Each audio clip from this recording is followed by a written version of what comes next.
근무하고 있는 김수함입니다. 통일연구원에는 4개의 그 연구실 센터가 있습니다. 통일정책연구실, 북한연구실, 국제전략연구실, 북한인권연구센터에 4개의 실 센터가 있는데요. 그 통일연구원에서 유일하게 북한 인권을 전문적으로 연구하는 이 연구 부서로서 북한인권연구센터가 1994년에 비상설 조직으로 창립됐다가 96년에 상설 연구부서로 재도약했습니다. 그래서 그 통일연구원에 입사하면서 북한인권 연구센터에서 지속적으로 그 북한인권 관련 연구 활동을 수행했고, 그 과정에서 이제 탈북민 실태 조사를 바탕으로 한 북한인권 백서를 매년 수정 보완해서 발간하고 있는데, 그 북한인권 백서 발간에도 지속적으로 관여해 왔습니다. 그 유엔의 인권 시스템에서 가장 핵심적인 그 인권 기구가 45년에 출범한 인권위원회가 있습니다. 인권위원회에서 이제 북한 인권 문제를 2003년부터 다루기 시작했고요. 주로 이제 결의안을 채택하고 또 특별 절차의 하나로서 북한 인권 특별보고관을 임명해서 이제 활동하고 있는데, 북한이 이제 인권위원회 활동에 대해서 적극적인 어떤 그 태도 변화를 보이지 않게 되니까 2005년부터 유엔 총회에서도 이제 북한 인권 문제를 다루기 시작했습니다. 그래서 유엔 총회에서 북한 인권 결의안을 채택하고 있는데요. 결의안은 아시겠지만 뭐 북한의 어떤 인권 실태를 비판하고 개선을 공고하는 어떤 그런 형태로 구성이 되고 있는데, 법적 구속력은 없죠. 그래서 소위 유엔 인권이사회와 총회를 중심으로 하는 어떤 이런 모니터링 중심의 활동에 대해서 북한이 이 긍정적인 자세를 보이지 않게 되자 새로운 접근 방법을 모색한 것이 이제 북한 내에서 왜 그러면 인권 유린이 근절되지 않느냐. 그러면 가해자에 대한 책임을 묻지 않는 임퓨니티라고 그러죠. 비처벌 문제에 주목하게 됐죠. 그래서 그러한 인식에 따라서 2013년에 이제 소위 유엔 인권이사회 결의안에 기반해서 조사위원회가 구성됐고, 조사위원회는 소위 북한 내에서 이루어지고 있는 조직적이고 광범위하며 심각한 인권 침해가 국제인도법상의 국제범죄에 해당되는지에 대한 소위 임무를 부여받았죠. 우리가 full accountability, 책임 규명의 역할을 부여받았고, 조사 결과 이제 북한 내에서 이루어지고 있는 인권 침해 행위가 국제인도법상 인도에 반한 죄, Crimes Against Humanity에 해당된다고 법적으로 판단을 했죠. 그리고 지금도 그러한 범죄가 북한 내에서 이루어지고 있다고 판단을 했고요. 그러한 판단에 따라서 이제 소위 북한 내에 이루어지고 있는 이런 범죄 행위에 대해서 소위 안전보장이사회로 하여금 그 북한 인권 사항을 국제형사재판소에 회부하도록 공고하는 내용들을 담았고요. 이런 점에서 보면 이제 큰 흐름이 하나 있고요. 주로 이것은 이제 그 헌장에 기반한 기구가 모니터링 중심에서 이제 어카운터빌리티, 책임 규명 중심으로 하는 활동이 상당히 바뀐 방식이고요. 그 외에도 이제 북한 인권 문제는 인권이사회가 출범하면서 새롭게 된 UPR을 통해서 이제 두 번째 사이클이 이제 지났는데, 그 북한은 2009년, 2014년 두 차례에 걸쳐서 보고서를 제출하고 이제 그 대표단을 파견해서 상호 대화에 임하긴 했죠. 그래서 이제 일정 부분 공고안을 수용하는 부분도 있긴 하지만 거부도 많이 하고 있고 그런 상황이고요.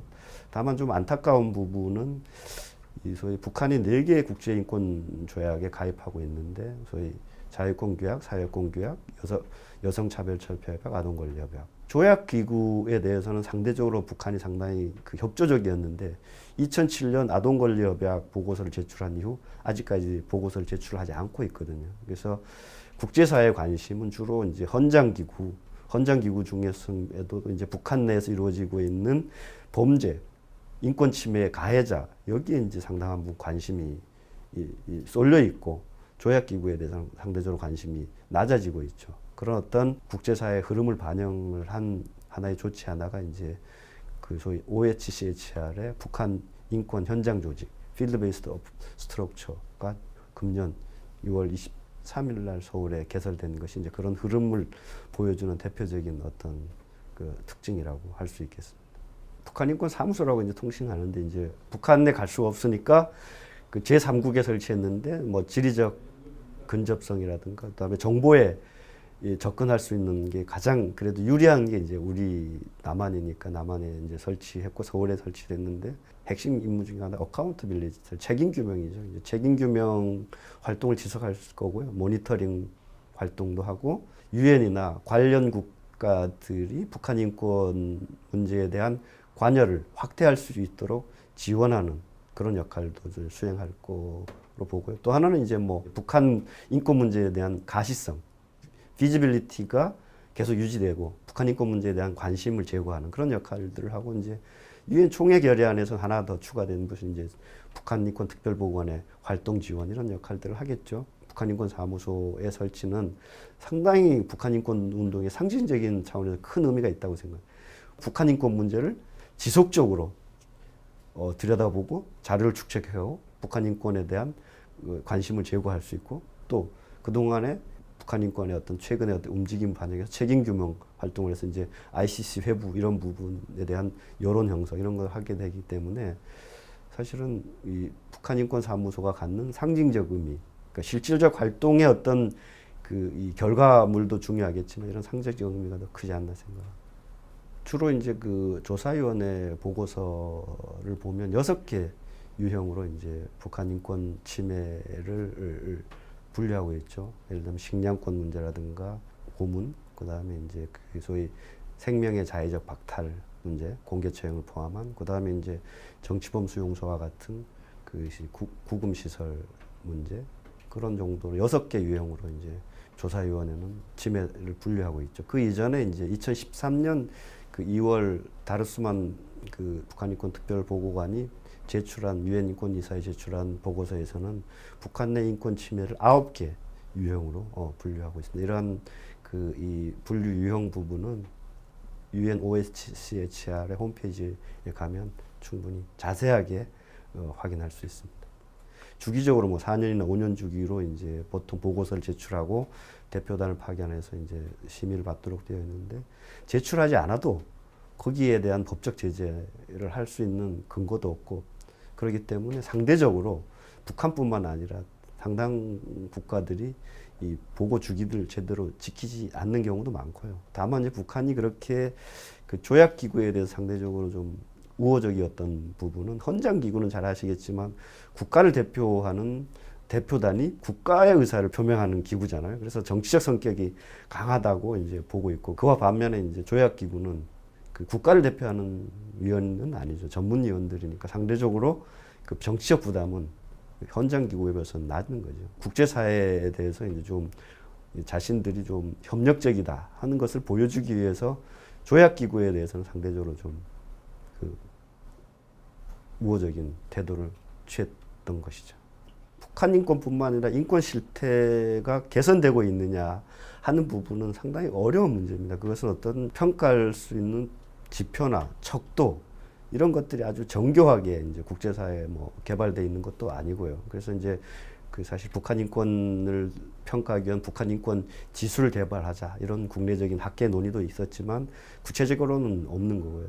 다만 이제 기준을 볼 수 있다 그러면 이제 북한 주민의 인권을 보장하기 위해서 국내 법률을 어느 정도로 제정하고 개정하고 있느냐 이것을 좀 평가할 수 있을 것 같고요. 그런 점에서 보면 2000년대 들어서 이제 북한이 긍정적인 태도를 보인 측면도 있죠. 예를 들자면 2009년 사회주의 헌법에 인권을 보장한다는 조항을 새롭게 넣었다든가 형법이나 형사소송법을 이제 지속적으로 이제 개정하고 있다. 예를 들자면 2004년 형법을 개정하면서 소위 그 자유권규약위원회에서 공고했던 유추 해석 조항을 삭제하고 죄형 법정주의를 채택하라 하는 부분들은 상당 부분 반영해서 채택하는 그런 조항들도 있었고요. 형사소송법에서도 그래도 미흡하긴 하지만 이 절차들을 좀 더 보완하는 그런 형태로 갔고 또 하나 기준은 이제 저희 국제사회에 어느 정도 협력을 하느냐. 조약기구나 상대적으로 2007년까지는 그래도 보고서를 제출하고 대표단을 파견해서 심의를 받는 그런 부분도 있었고요. 그다음에 이제 그 장애인 권리협약에 이제 북한이 서명을 했고 이제 비준만 남겨놓은 상태라는 점이고 UPR에 대해서는 협조적으로. 다만 소위 그 접근의 문제에서는 북한이 상당히 폐쇄적인 성격을 유지하고 있는 거죠. 그래서 이제 북한 인권 특별보고관이나 이런 방북 이런 것들을 허용하고 있지는 않죠. 세 번째 측면은 과연 인권 실상을 개선하기 위해서 구체적인 노력을 어느 정도 기울이고 있느냐 하는 부분. 예를 들자면 공개 처형을 실제로 얼마나 그 국제사회 비판을 수용을 해서 줄였느냐, 공개 처형 제도 자체를 폐지했느냐 이런 건데, 최근에 입고 가는 탈북민 인터뷰를 해보면 2010년 이후에 일반 주민을 대상으로 하는 이제 공개 처형은 그렇게 많이 목격했다거나 들었다든가 하는 건 좀 줄어들고 있죠. 다만 이제 여러분이 잘 아시겠지만 장성택 처형 이런 부분에서 보듯이 자신의 권력을 공고하기 위한 엘리트에 대한 처형 이런 것들은 상대적으로 좀 늘어났다 하는 부분이고, 뭐 정치범 수용소는 존재하는데 존재하지 않는다고 여전히 부임하고 있는 거. 뭐 종교의 자유나 집회 결사의 자유, 이렇게 이제 체제의 유지와 관련된 권리 부분은 상당한 부분 아직도 개선이 쉽지 않은. 그러니까 구분해 봐야 될 것 같아요. 뭐 체제 유지와 직결되는 어떤 권리일 경우는 사실상 개선이 되긴, 단기적으로 개선이 되기는 쉽지 않다. 그러니까 체제 유지와 무관한 어떤 권리들의 경우는 상당한 부분 국제사회의 어떤 이 비판을 완전히 무시하지는 못하는 그런 어떤 양면적인 태도를 보이고 있다. 뭐 그 정도로 평가할 수 있지 않을까 생각합니다. 뭐 경계해야 될 부분이 체제 한원론적 그 원인론으로 경도되는 것은 이제 상당히 경계를 해야 되겠지만, 북한 내에서 이루어지고 있는 인권 침해는 국가 주도적인 측면이 상당히 강하다고 할 수 있겠죠. 왜냐하면 북한이 이제 사회주의 일반의 어떤 인권 개념이나 인권관을 수용하면서도 북한의 어떤 특수한 사항을 반영한 형태로 인권을 바라보고 국제사회에 대응하는 측면이 강하거든요. 예를 들면 인권 개념의 경우에도 주체 사상에 입각해서 인권을 해석한다든가 이런 것들이 상당히 강하고, 또 당의 유의사상 체계 확립을 위한 시대 원칙 이런 데서 보듯이 상당한 부분 1인에 대한 어떤 우상화 이런 것들이 상당히 이 북한 주민의 어떤 전반적인 인권에 영향을 미치는 요소, 그러니까 체제적인 측면이 상당히 강한 측면도 있고요. 또 하나는 이제 그런 어떤 사법 체계가 미비하고, 또 실제로 법을 집행하는 관리들이 인권의식이 상당히 결여되어 있고,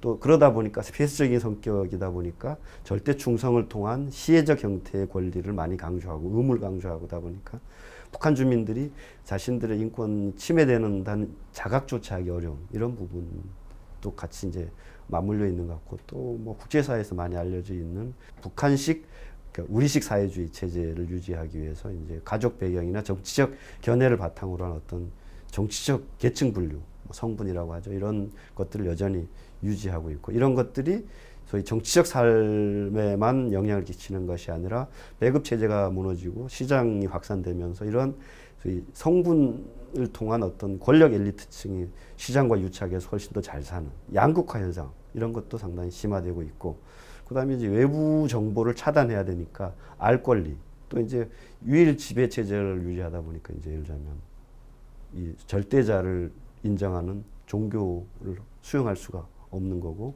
또 조선노동당의 이 독재, 프롤레타리아 독재를 지향하고 있기 때문에 정당, 이런 결사의 자유, 집회의 자유 이런 것들을 허용할 수가 없는, 그러니까 체제적인 요인과 북한 내에서 인권을 보호할 수 있는 어떤 그 이 시스템의 미비, 그다음에 그런 인식의 취약함, 이런 것들이 맞물려 있고요. 배급 체제의 사각지대에 있는 사람들은 상당히 경제적인 권리, 특히 이제 건강권 이런 것들이 상당히, 식량권 이런 부분들이 상당히 침해되고 있는데, 사회 안전망이 완전히 붕괴된 상태에서 무방비로 노출되어 있는 이런 형국인 거죠. 우리가 흔히 얘기하면 라이트 투 푸드라고 그러잖아요. 식량권, 뭐 식량권의 가장 일차적인 보호 책임은, 우리가 보호 책임하는 게 이제 당사국인 북한이죠. 북한이 이제 그런 의무를 적절히 수행하지 못할 때는 우리가 이제 국제적으로 지원하고 그 보호 책임을 진다, 이런 것들 이제 보호 책임, 그것이 이제 소위 말하는 이제 4개의 행위에 대해서 이제 이 보호 책임을 진다는 게 최근에까지 국제적인 논의잖아요. 그게 이제 뭐 인도의 반환제, 뭐 근데 북한이 이제 예를 들면 그 인도의 반환제를 구성한다고 했고, 그 구성 하나 중에 하나가 사실은 이제 그 식량권을 이제 조사위원회가 인도의 반환제를 구성하는 핵심 요인 중에 하나가 식량권을 들고 있잖아요. 그래서 북한이 그렇게 그 실패했기 때문에 국제사회가 이제 특히 이제 남한이 지원하는 것은 맞는데 그렇게 이제 소위 북한 내 어떤 수요, 어떤 지역에 어떤 계층에게 줘야 될지에 대한 나름대로 어떤 의미 있는 조사를 통해서 지원 대상과 지원 지역을 설정하고 지원 규모가 설정돼야 되는데 기존의 식량 지원은 그렇지 못했다는 거죠. 그래서 이제 국내적인 논쟁을 피하기 위해서 차관으로 줬고 오히려 그게 오히려 국내적인 논쟁을 이뤘고 또 남북관계 개선이나 이산가족 문제 해결 이런 부차적인 데도 관심을 두다 보니까 이제 뭐 분배 모니터링 이런 데 상대적으로 취약했고요. 그러다 보니까 이제 북한 정권을 도와준 거 아니냐, 북한 주민을 도와주기보다는 그런 어떤 불필요한 논쟁을 일으켰던 거죠. 근데 다만 북한이 어떤 2000년대 이후 지속적인 식량 증산이 이루어져서 식량 부족분은 상당히 감소됐지만 배급 체제가 와해되면서 사실은 사각지대에 놓인 그 취약계층들에서 오히려 늘어난 것으로 파악되고 있거든요. 예를 들자면 북동부 지역이나 뭐 아동, 여성, 노인 실제로 대북 지원을 필요한데 기존과 같은 대규모로 한꺼번에 주는 방식이 아니라 북한 당국과의 충분한 협의를 통해서 어떤 사람을 지원해 줘야 될지, 어떤 지역을 지원해 줘야 될지, 어떤 규모가 필요한지에 대한 충분한 논의를 거쳐야 우리 국민의 어떤 공감을 얻을 수 있을 것이고 또 그런 공감이 이루어진다 그러면 분명히 북한 내 인도적 위기를 겪고 있는 계층이나 지역이 있기 때문에 대북 지원이 이루어져야 되는 거죠. 지속적으로. 개인적으로 보는 부분은 북한 인권이 개선되기 위해서는 뭐 1차적으로는 북한 당국이 제도를 새롭게 개혁을 하고 정책을 전환하는 그것도 이제 중요하고요. 더 중요한 부분은 아래로부터의 어떤 인권 개선의 여건이 형성돼서 아래로부터 바탕업 형식의 인권 운동이 일어날 때 실질적으로 북한 주민의 인권은 개선의 실질적인 방향으로는 저는 전환된다고 보는 거예요. 전자는 아직 후자가 여건이 형성되어 있지 않기 때문에 또 북한 당국이 그런 의지가 없기 때문에 대외적인 어떤 압박이나 인게이지를 통해서 북한 당국의 태도 변화와 영향 형성을 해줘야 되는 단계고요. 두 번째 단계에서는 뭐 여러 가지 방식이 있을 수 있겠죠. 미국의 소리 방송이나 자유아시아 방송, 민간단체 대북 방송을 통한 정보 유입 이런 것들을 통해서 북한 주민들이 외부의 실상을 알고 자신의 어떤 인권 유린 당하는 어떤 자각을 하게 해주는 부분은 필요한 거죠. 전단은 정보 유입의 하나의 방식인 거죠. 그 자체는 저는 반대하지는 않습니다. 다만 전단을 보내는 것이 얼마나 효과적인지는 좀 고민해 볼 필요가 있어요. 왜냐하면 기류 이런 걸 통해서 실제로 북한에 도달하는 이 비중이 상당히 낮다는 것으로 알려지고 있거든요. 효과는 낮은데 정치적 논란만 일으킬 수 있다 하는 비판에 직면할 수는 있는 거죠.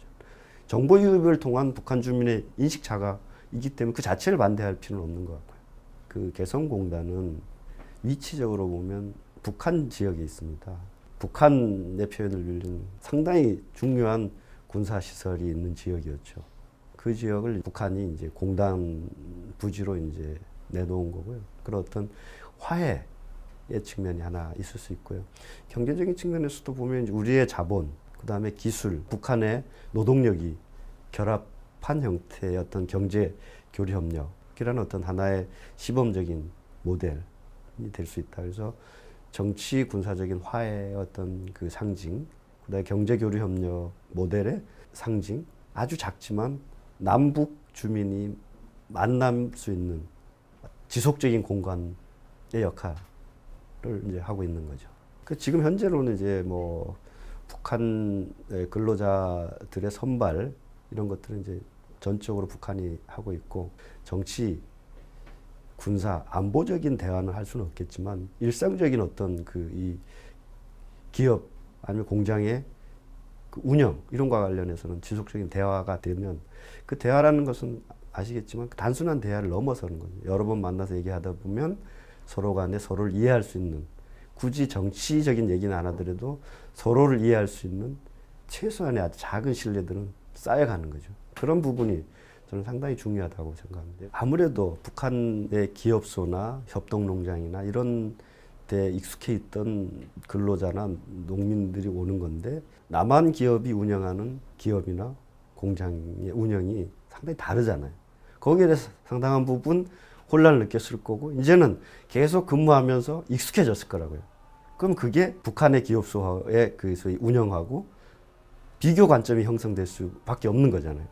그런 부분은 겉으로 정책적으로 표현할 수는 없겠지만 이미 내재화되는 인식으로 정립되지 않을까. 이런 부분들이 상당히 중요할 것 같아요. 나만의 어떤 기업 문화, 기업의 운영에 대한 자연스러운 인식, 이해. 북한 당국이 그것까지 막을 수는 없으니까요.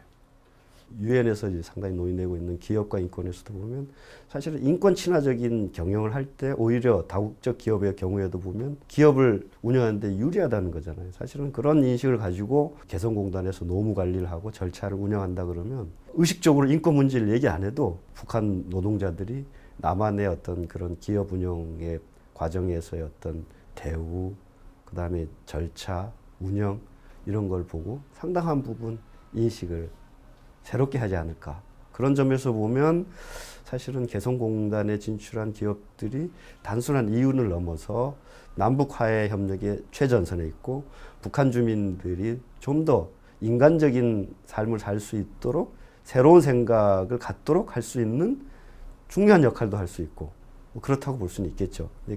안타깝게도 현재까지 이제 개성공단에서의 임금은 근로자에게 직접 지불하지 못하고 이제 당국에게 주는 거죠. 그럼 당국이 일부만 근로자에게 주기 때문에 사실은 이제 다 준다 그러면 엄청난 그 이 경제적 삶의 효과가 있겠죠. 그렇게 되면 북한 당국도 감당이 안 된다고 생각해서 그런지 몰라도 아직까지는 직불 제도에 대해서 북한이 허용하고 있지는 않죠. 이제 다만 이제 중국의 경우에서도 보면 초창기에는 직불을 허용하지 않다가 결국은 이제 그게 허용이 되는 단계로 넘어갔거든요. 이제 그런 남북 관계가 좀 더 발전적으로 되면 앞으로 우리가 이런 북한 근로자, 북한 주민의 입장에서 본다 그러면 이제 직불 제도가 좀 더 도입될 수 있는 여건을 좀 더 만들어가는 것이 중요하지 않겠나 생각합니다. 그래서 이제 뭐 국내적으로 북한 인권 문제를 바라보는 어떤 다양한 시각 이 어떤 차이를 넘어서서 이제 갈등, 대립 이런 양상도 상당히 많이 보여왔는데요. 그 과정에서 보면 사실은 이제 뭐 진보 보수라고 하는 것이 적절할지 모르겠지만 진보 시민사회는 소위 남북 화해 협력에 우선 순위를 두고 이제 북한 인권 문제에 대해서는 상대적으로 소홀해 왔던 거고 보수 쪽은 남북 화해 협력보다는 보편적 가치인 인권 문제 우선순위를 두자. 하는 어떤 그런 그 본말의 전도라고 우리가 흔히 얘기하는데 진보의 그 어젠다가 인권이고 보수의 어젠다는 안보 이런 건데 오히려 역전됐다 하는 거고 그 과정에서 이제 국제적인 어떤 그 공론화 과정이 우리 남한의 인권 내부의 어떤 인권 논의에 상당한 영향력을 미치는 거죠. 남한 내에서 이런 인권 문제에 대해서 활성화되고 공론화되고 공감대가 형성돼서 우리가 주도한 게 아니라 국제사회에서 주도하다 보니까 국제사회 어젠다들이 남한에 상당히 영향을 미쳐. 미국의 북한 인권법이 제정되는데 우리는 안 하냐 이런 논쟁이라든가. 그다음에 중요한 부분은 뭐 그 사회주의하고 뭐 소위 자본주의 진영의 그 정형화된 기존의 논쟁이 이제 사회권이냐 자유권이냐 이 논쟁이 국내 사회에서 너무 첨예하게 그러니까 대북 지원을 통한 뭐 생존권이냐 아니면 자유권 우선적으로 가야 되냐 이 부분의 논쟁도 상당히 있었던 거죠. 다만 뭐 잘 아시겠지만 93년 비엔나 세계인권회의에서도 이제 소위 인권의 보편성, 불가분리성, 상호 의존성, 상호 연계성 이렇게 얘기를 하고 있는데 현실적으로 우리 국내에 들어오면 그 소위 인권을 어떻게 보느냐에 따라서 상당한 대립각을 세우고 있는데 이런 부분들은 상당 부분 해소해 나가야 될 거라고 봅니다. 어떤 인권도 중요하지 않은 인권은 없기 때문에 정말 인권을 자기가 사랑하고 인권적 관점에 쓴다 그러면 북한 주민의 인권에 대해서는 다 정말 연민의 정의를 느껴야 된다. 또 하나 상당히 중요한 부분은 인권은 상대적 우위적 관계가 없다. 우리가 인권이 상당한 부분 개선되어 있다 그래서 우리가 우월하다는 의식으로 다른 지역, 특히 북한 인권을 바라보는 데 있어서 그런 상대적 우월감으로 인권 문제를 바라보는 이런 시각들은 상당히 부식돼야 된다. 제가 보는데 이런 부분이 일정 부분 없다고는 할 수 없다. 그런 것이죠. 사실은 이제 뭐 우리 국내에서 처음에 북한 내 인권 문제가 있느냐 없느냐부터 논쟁이 시작해서 이제 북한 내 인권이 있다는 거에 대해서 이의를 제기하는 그룹들은 거의 없다고 봐야 되죠. 그래서 그러면 어떻게 개선할 것이냐는 논쟁으로 넘어왔고, 북한 인권법이 필요하냐?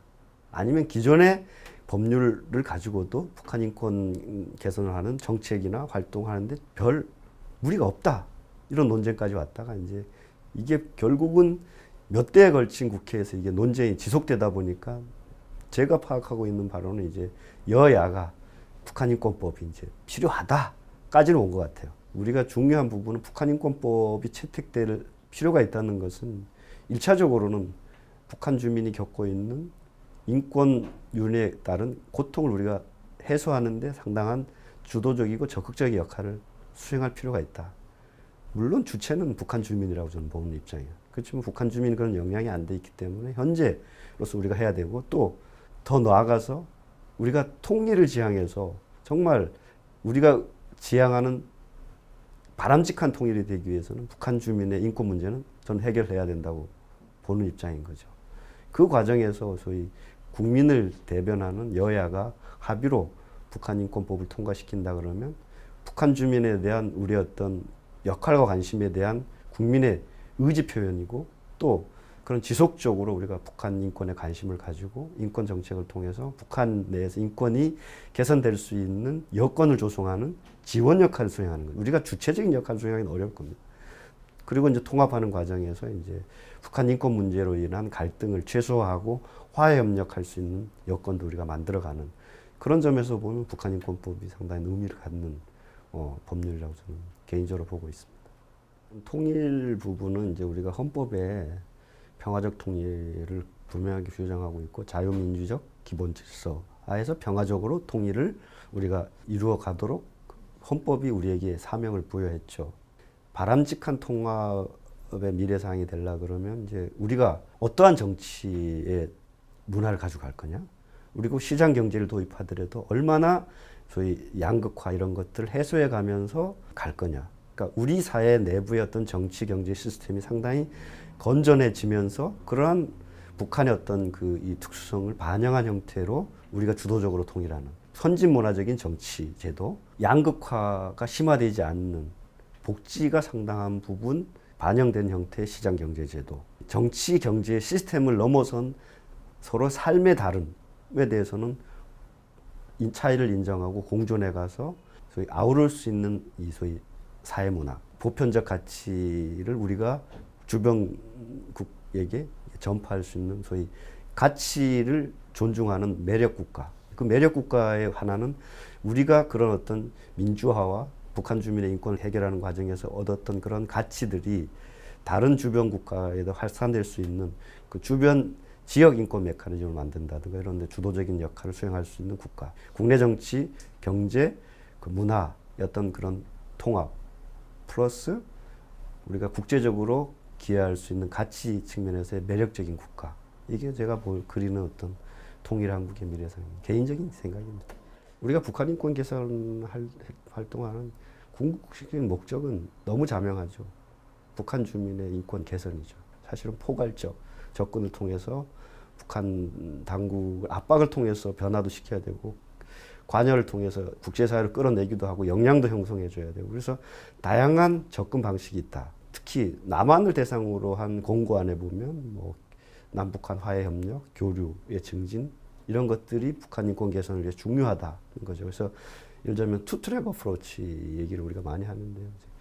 어카운터빌리티나 프레셔뿐만 아니라 인게이지먼트, 역량 형성, 그다음에 기술, 인권 대화, 뭐 기술 협력 이런 부분도 동시에 가져가야 되고, 인권 메커니즘도 소위 헌장에 기반한 인권도 있지만 조약에 기반한 기구도 있다. 이 기구들이 동시에 북한 인권 문제를 관여할 수 있도록 가야 된다. 그래서 지금은 COI 중심으로 가고 있지만 우리 남한 사회 내부까지 COI 중심적인 어떤 그런 방식으로 가는 것은 안 좋은 것 같다.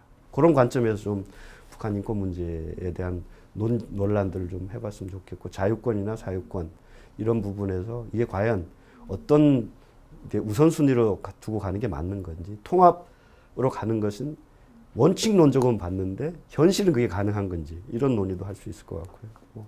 사실 개성공단은 출범한 게 근본적인 목적이 정치적인 화해나 경제적인 협력이 근본적인 목적이었고, 특히 이제 경제 협력이 근본적인 목적이었는데, 이것이 이제 갖고 있는 인권적 측면에서의 관점은 다양하게 볼 수가 있다. 예를 들면 북한 주민의 삶의 질을 높이는 측면도 있지만, 북한 주민의 어떤 현재 상태의 어떤 이 개성공단의 운영으로서 과연 국제적인 기준에 봤을 때 어떤 부분이 인권의 어떤 열악한 부분이 있는 것이, 노동상권 이런 부분부터, 그러니까 아주 높은 수준의 어떤 인권 기준으로부터 아주 낮은 수준의 인권 기준을 동시에 놓고 보면 찬반 논쟁이 상당히 이루어질 수 있지 않을까요? 우리 통일을 짊어지고 갈 후속 세대가 북한 인권 문제에 관심을 갖고 있는 것 상당히 고무적이라고 생각을 하고요.